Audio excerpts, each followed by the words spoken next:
don't forget to subscribe my channel. Hang Duk Mana. Assalamualaikum, selamat datang lagi ke channel Hang Duk Mana. Mari kita dengar respon Datuk Lok Mak Ayam tentang isu Perbadanan Setiausaha Kerajaan Negeri Kedah disaman 310 juta. Saya baca detail sedikit. Kumpulan Aras Niaga Berhad telah memfailkan saman 310 juta terhadap Perbadanan Setiausaha Kerajaan Negeri Kedah yang didakwa melanggar perjanjian pajakan tanah ditandatangi pada 2020.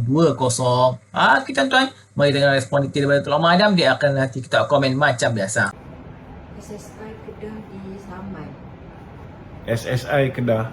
Perbadanan Setiausaha Kerajaan Negeri disaman. Okey. 300 juta sebab langgar perjanjian pajakan tanah. Macam mana benda macam ni boleh berlaku di bawah pentadbiran Menteri Besar? Menteri Besar kami okey. Sempoi. Jadi kita jangan heran lah kalau di bawah pentadbiran Menteri Besar Sempoi ni gaji pekerja agro Kedah 9 bulan tak dibayar kan. Lepas tu SSI pula kena saman. Sebab Menteri Besar ni suka berboleh. Hari kemarin kita dengar cerita dia merasmikan Lita tapi bukan Lita di Kedah. Yang dulu dia rasmikan nak buat Lita di Kedah. Tapi last kali kita tengok Lita di Beranang pula yang dirasmikan. Tapi ada orang cakap kalau tak dapat Lita di Kedah tu pun tak apa. Yang penting dapat Lita pintas kan, supaya kalau Sanusi ni kena Lita pintas, otak dia baru boleh berhubung. Ada juga yang bagi idea macam tu. Okey, ada soalan lain? Ni soalan parti lah. Saya Ya. nak tanya. Adakah pada pendapat Datuk kan untuk menghadapi Dun Kuala Kubu Baru punya PRK ni, adakah haluan UMNO antara negeri dan pusat ni berbeza bagi pandangan Datuk? Setakat ini saya nampak ialah tak semuanya boleh bersetuju dengan semua benda yang pusat putuskan, dan keadaan di setiap negeri berbeza-beza di antara satu sama lain. Jadi kita serahkan kepada kebijaksanaan pemimpin-pemimpin di peringkat negeri ini macam mana dia nak mengurus negeri mereka. Cuma sehabis baiknya biarlah mengikut pusat. Ada juga negeri mereka punya kerjasama dengan parti-parti komponen lain di dalam kerajaan perpaduan tu erat, rapat. Ada juga negeri yang masih lagi terkial-kial mencari jalan, mencari titik pertemuan kan. Masih belum begitu lancar. Ada yang bersaing antara satu sama lain pasal kursi dan sebagainya. Ada yang masing-masing nak mengukuhkan kedudukan parti mereka. Cuma kita kena terima hakikat bahawa menjelang pilihan raya umum yang ke-15, suka tak suka, we are going to be together. Dengan Pakatan Harapan, dengan DAP, dengan PKR, dengan Amanah kan. Suka tak suka itulah formula yang perlu kita teruskan. Kerana kalau kita tidak bersama dalam satu pasukan, peluang kita nak memenangi lebih banyak kerusi akan malap. Jangan kita fikir nak bertanding banyak kursi dan tak kisah kita akan menang berapa kursi. Ada setengah orang berfikiran begitu. Yang penting kita bertanding, kalah tak apa. Tetapi kita dah ada pengalaman. Kita pernah bersama dalam bersama dengan Perikatan Nasional. Kita pun dah pernah pun bersama mengambil langkah bekerjasama dengan Pakatan Harapan, dengan kerajaan perpaduan lain. Dan kita pun dah pernah go solo kan. So setakat ini memang betul kalau kita go solo sekali lagi, mungkin lepas ni UMNO boleh bertanding sampai 122 kursi. Tapi berapa kursi yang kita boleh menang? Tetapi kalau kita bersama dengan Perikatan Nasional, jumlah kursi yang kita boleh bertanding mungkin paling tinggi pun 35 kursi. Jumlah kita boleh menang jauh lebih sikit daripada tu. Tapi kalau kita boleh bersama dengan Pakatan Harapan, berdasarkan mutual understanding kita, maknanya kalau kursi itu dimenangi oleh Perikatan Nasional, orang yang dapat nombor 2 undi terbanyak, dia lah yang akan bertanding di situ. So peluang BN untuk bertanding di 85 kursi dalam pilihan raya umum yang akan datang sangat cerah. Cuma apa yang kita perlu buat ialah kita perlu kerja keras bagi memastikan supaya 85 kursi yang kita tandingi itu banyak yang kita menang, bukan banyak yang kita kalah daripada menang. Itulah challenges yang kita hadapi, kan? Tapi bagi saya sehingga hari ini berdasarkan apa yang kita lalui ni, kan, kecuali if miracle happens, kan, buat masa sekarang ni kita bekerja seolah-olah macam nak menang dan mentadbir macam dulu. Tetapi saya nampak ada kemungkinan besar akhirnya kita akan capai kata sepakat, kita akan bertanding dalam satu pasukan bersama-sama dengan rakan-rakan di dalam kerajaan perpaduan. Okey? Ada lagi? Yang seterusnya, Ya. Semasa pertemuan Perdana Menteri bersama anggota Jabatan Perdana Menteri Dr. Jaya, Perdana Menteri ada menyebut mengenai langkah reformasi awal Kerajaan Madani dilihat menarik berhasil. Apa pandangan Datuk mengenai ini?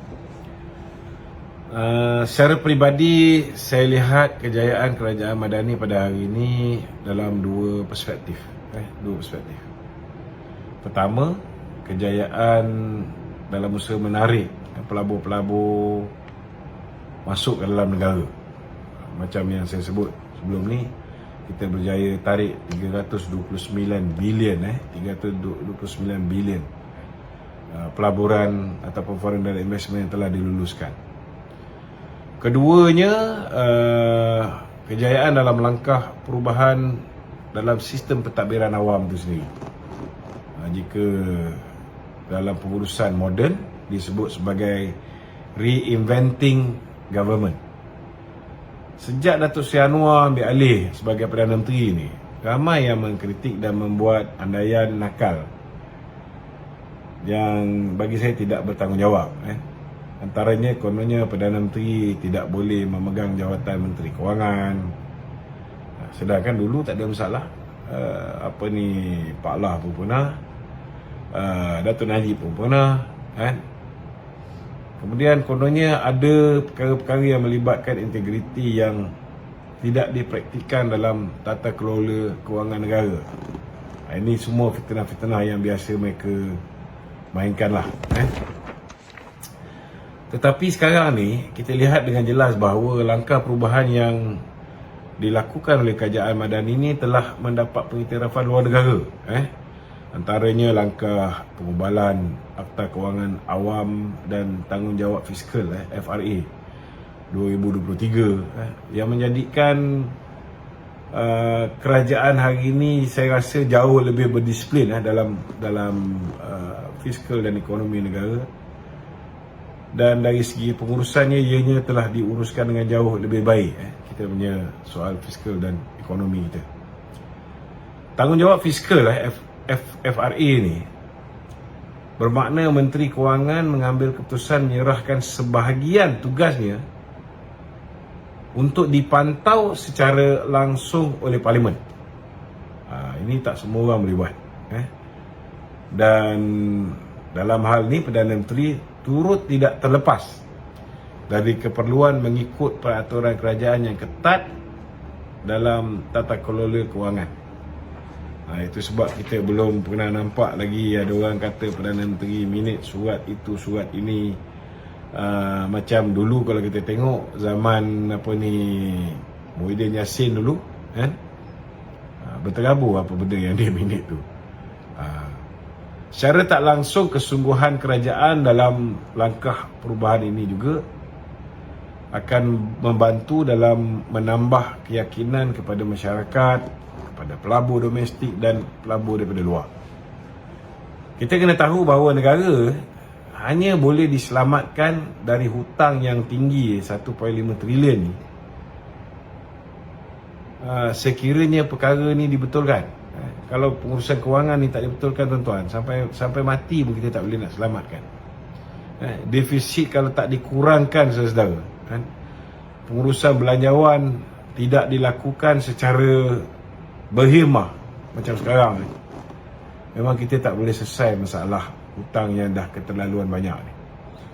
Jadi bagi saya apa yang dilakukan oleh kerajaan Madani sekarang ni berada di the right track ataupun di landasan yang betul. Kalau tuan-tuan perasan, sejak awal pentadbiran PM Max ni ataupun Datuk Seri Anwar, kerajaan Madani ni dia telah mula tekankan soal tata kelola. Itu yang banyak orang bising, tata kelola hingga kepada langkah membentras rasuah secara besar-besaran. Semua ni telah membuka mata dunia tentang kesungguhan kerajaan Madani untuk melakukan perubahan dalam pentadbiran kerajaan. Dan bagi saya, kita sebagai rakyat sewajarnya berdoa agar Perdana Menteri, Timbalan Perdana Menteri dan Barisan Kabinet dapat menguruskan negara ini dengan baik, dengan tata kelola yang baik. Dan saya yakin dengan sokongan semua pihak, hasrat untuk melihat negara ini berada dalam keadaan baik, sekali lagi berada dalam keadaan hutang yang sihat, akan insya-Allah dapat kita kecapi. Walaupun sudah pasti tidak akan boleh mengambil masa yang cepat, tetapi setidak-tidaknya we are on the right track and moving towards that target. Itu penting. Kita dah ada satu pemanggil, Saudara Razali. Assalamualaikum Razali. Syam Jalil serang abang. Aduh, kita biarkanlah Barwa Dr. Mahathir ni, bagaikan kita membiarkan si Lucai terjun dengan labu-labunya. Sekarang duk rancak. Kawan kita dengar sekarang ni sudah kedapatan menaiki pejabat bersatu. Biarlah dia nak naik pejabat bersatu ke, pejabat apa ke. Okey, Razali, Assalamualaikum. Waalaikumsalam, Tok. Ya, silakan. Saja-saja tekan je, Tok. Terdapat pula, Tok. Oh, saja-saja tekan. Nak tanya apa pun tak tahu ni, Tok. Kau janganlah terlalu tertekan. Sekarang ni banyak orang tertekan ni. Tertekan. Lebih-lebih nak raya ni banyak yang tertekan. Okeylah, Tok. Nantikanlah, Tok. Saya tak pandai. Okey. Ada lagi yang nak tanya soalan? Mana dia? Tutup. Okey, ada soalan? Kita saya baca detail lagi. Peguam Fithat Muhammad Fikri yang mewakili kumpulan Aras Niaga Berhad berkata, Perit Saman difahamkan pada 25 Mac lepas itu menamakan SSI Kedah, pengurus besar SSI Kedah dan Setiausaha Kerajaan Negeri Kedah sebagai defendant.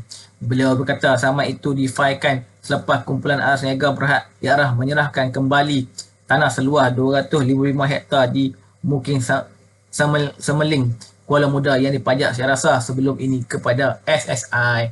Okey tuan-tuan, mari terus menyokong kajian Ampar pada PMN Ibrahim. Assalamualaikum.